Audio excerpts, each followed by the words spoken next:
In our top story tonight, police have arrested a 21-year-old suspect for the recent murder that occurred at Lorraine Village housing community. Leo Lubrin Jr., 21 years old.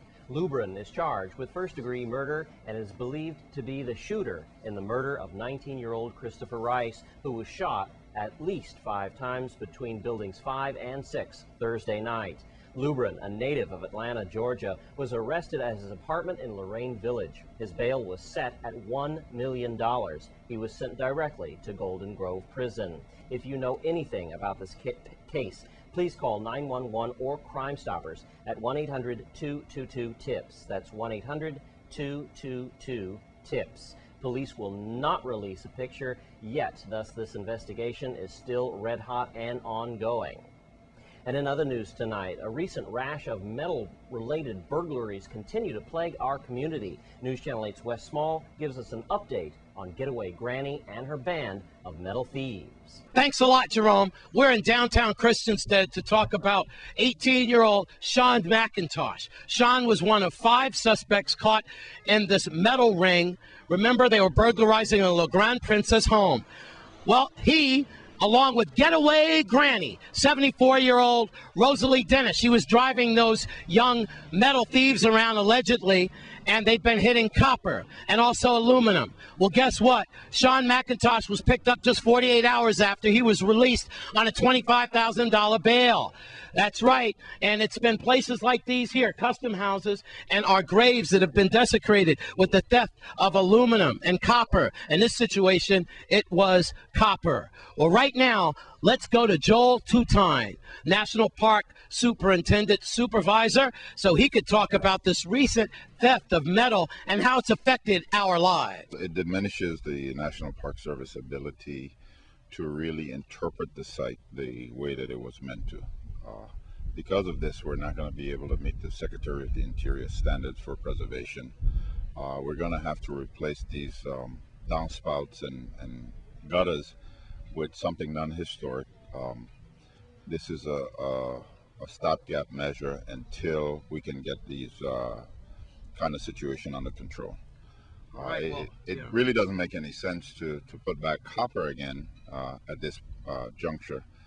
So we're gonna come up with an alternative until we can get this. The entire community can get this copper business under control.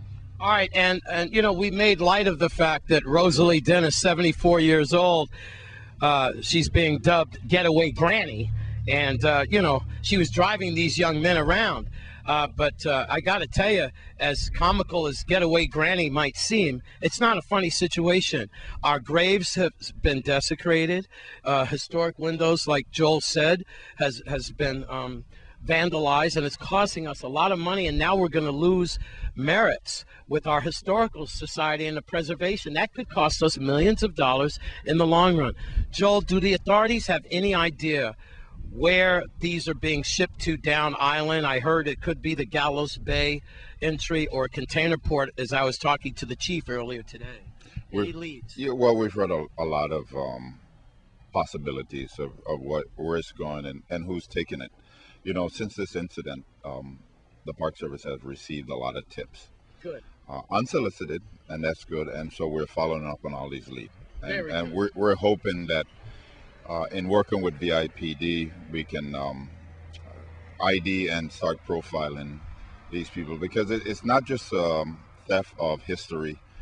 Some of these things are causing other damages. For example, without downspouts or guttering, the water is going directly into the buildings, and that's going to cause major repair damages.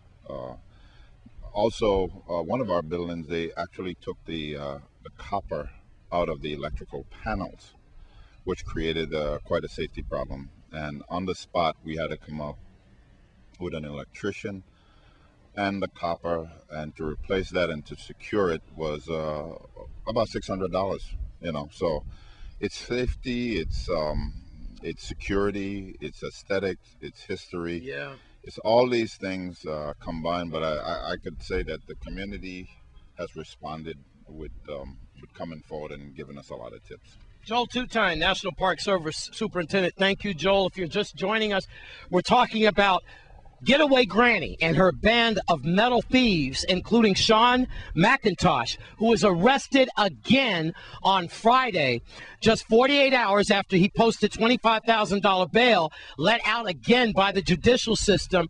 And guess what? Now he's let out on $1,000 bail. So where is Sean today? Could be in back of Joel at this point. Good job from the justice system once again. Pathetic. We are at Customs House, and the theft of metals is ongoing.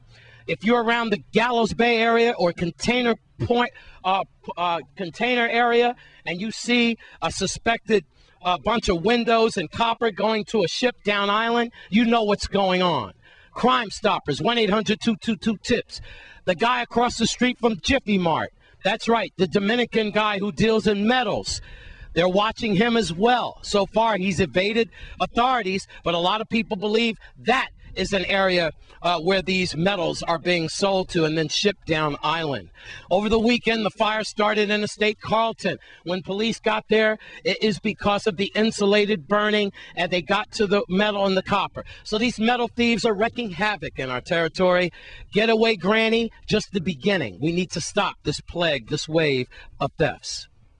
With Joel Tutine in front of Customs House in downtown Christiansted, I'm Wes Small for News Channel 8. Thanks, Wes, and we want to thank Superintendent of Parks, Joel Tutine, for bringing us that story tonight. And over the weekend, there were several arrests involving domestic violence. Here's Media Assistant Kishma Harrigan of the Virgin Islands Police Department. During the weekend, police in the Virgin Islands arrested 3 suspects on domestic violence assault charges. 2 suspects were arrested on St. Thomas and 1 was arrested on St. Croix.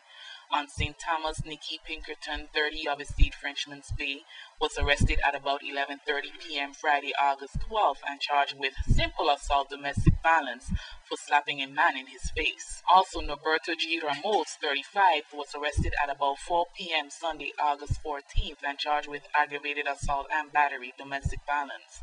Ramos was accused of punching a woman in her face and pushing her. The incident happened on Smith Bay Road. And finally, on St. Croix, Leroy Francis, 59, was arrested shortly before 6 p.m. Saturday, August 13th, and charged with aggravated assault and battery domestic violence for assaulting a female in Christiansted. All suspects were held without bail due to the domestic violence law and remained in jail until their advice of rights hearing. We want to thank Kishma Harrigan for those stories tonight. And when we come back from this break, Wes Small gets his just deserves on the dance floor by a 93-year-old.